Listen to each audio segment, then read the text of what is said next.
Let me introduce myself. I am Fadila Archa from class 6A. Here I will explain modes and types of interpreting. Okay, first I will explain modes of interpreting.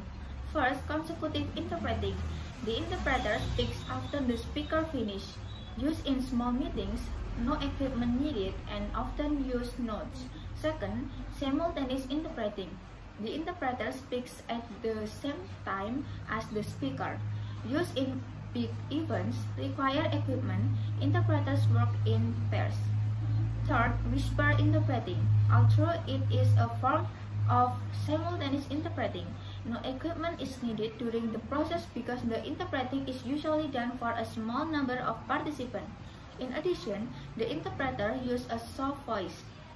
And the last, sight interpreting.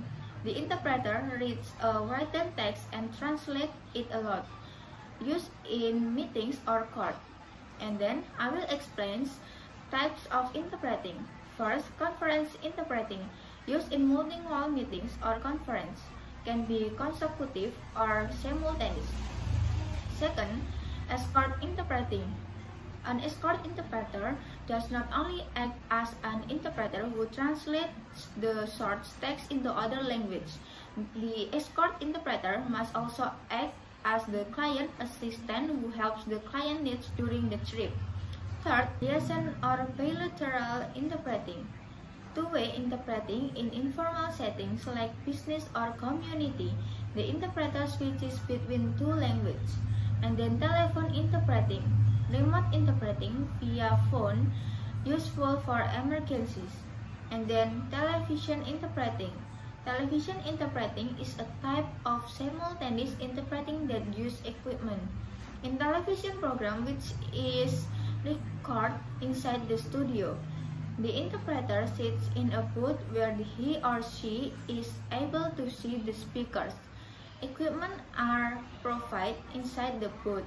And then video conference interpreting. This remote interpreting activity enables participants to have an online face-to-face meeting. Video conference interpreting makes use of internet technology.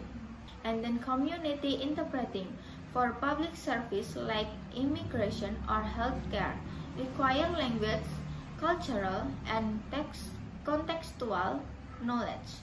And then court interpreting, used in legal settings, must be accurate and cannot add or omit words. And the last, medical interpreting, for doctor-patient communication. Interpreter must understand medical terms and be professionally trained.